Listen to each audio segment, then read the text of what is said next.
Yasyada, une île de sinistre réputation.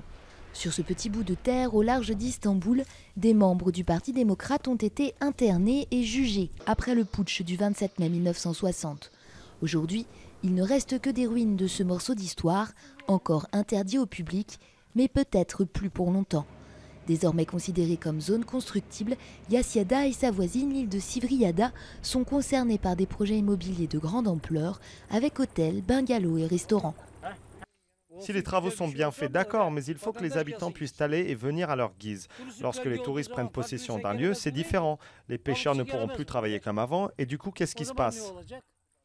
Au départ pourtant, le Premier ministre turc avait assuré que Yasyada serait transformée en île de la démocratie, autrement dit un lieu de mémoire abritant un musée. 3 ans après, le plan d'occupation des sols a bien changé et le projet a des allures de zone de loisirs. Des méthodes et des objectifs que les autorités locales n'apprécient pas. Quand il est question de mettre en œuvre de tels projets, il faut absolument consulter les personnes vivant sur les îles, les élus locaux ainsi que les associations de la société civile concernées. Et c'est ensemble et avec intelligence que nous devrions prendre la décision de continuer ou non ces projets. De ce fait, nous avons signalé que nous n'étions pas d'accord avec ces projets desquels on nous a tenus à l'écart et nous avons décidé d'entamer des procédures légales pour gérer cette situation. Pour légitimer ces constructions, le gouvernement a fait voter en avril 2013 une loi y autorisant les investissements et services à but culturel et touristique.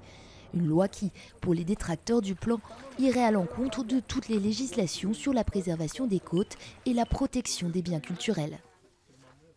Les aménagements prévus pour les îles de Yasyada et de Sivriyada sont démesurés. Les travaux sont très importants et il est certain que si on s'en tient au plan envisagé, alors il deviendra impossible de protéger la nature de ces îles.